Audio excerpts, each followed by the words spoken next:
அன்பின் ஆண்டவராகிய இயேசு கிறிஸ்து நாமத்தில் உங்களை வாழ்த்துகிறேன்.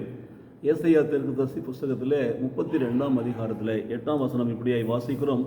தயாள குணமுள்ளவன் தயாளமானவைகளை யோசிக்கிறான், தயாளமானவைகளிலே நிலைத்தும் இருக்கிறான் என்று சொல்லப்பட்டிருக்கிறது. எனக்கு பிரியமானவர்களே, தயாள குணமுள்ளவர்களை குறித்து தேவனுடைய பிரியம் என்ன என்பதை நாம் பார்க்கிறோம். ஒவ்வொன்றாய் பார்த்து கொண்டு ஒரு உதாரண குணமுள்ளவனை பார்த்தோம், உத்தம இருதயத்தை குறித்து பார்த்தோம். இன்றைக்கு தயாள குணமுள்ளவன் கிறிஸ்துவ வாழ்க்கையிலே ஆண்டவராக இயேசு கிறிஸ்து சொந்த ரட்சகராக ஏற்றுக்கொண்டு பாவங்களை அறிக்கை செய்து மூழ்கி ஞானஸ்நானம் எடுத்து கர்த்தருடைய பந்திலே பங்கேற்று கர்த்தரை ஆராதிக்கிற கர்த்தருடைய ஜனம் தங்கள் சொந்த வாழ்க்கையில் தயாள குணமுள்ளவர்களாக இருக்க வேண்டும் என்று தான் வேதம் சொல்லுகிறது. தயாள குணமுள்ளவர்கள் மேலே தேவன் பிரியமாக இருக்கிறார் என்பதை நாம் பார்க்கிறோம். தயாள குணமுள்ளவர்கள் எப்பொழுதுமே தயாளமானவைகளையே யோசிக்கிறார்கள். அவங்களுடைய சிந்தனை, சொல், செயல் எல்லாம் தயாளமானவைகளாக இருக்கும். மாத்திரமல்ல, தயாளமான அந்த செயல்களிலே, கிரியைகளிலே அவர் நிலைத்தும் இருக்கிறதை நாம் பார்ப்போம். அப்போது தேவனுடைய பிள்ளைகளுக்கு இன்றைக்கு இந்த தயாள குணம் மிக அவசியம் என்பதை வேதம் உணர்த்துகிறபடினாலே நம்முடைய உள்ளத்தை நாம் ஆராய்ந்து பார்க்கணும். காலை வேளையில் தயாள குணமுள்ளவர்களாக இருக்கிறோமா?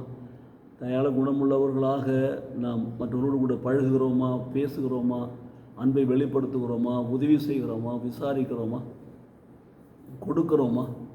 அப்படி இல்லை என்று சொன்னால், ஆண்டவரே எங்களுக்கு அந்த தயாள குணத்தை தாரும் என்று சொல்லி இந்த காலையில் கேட்போம்.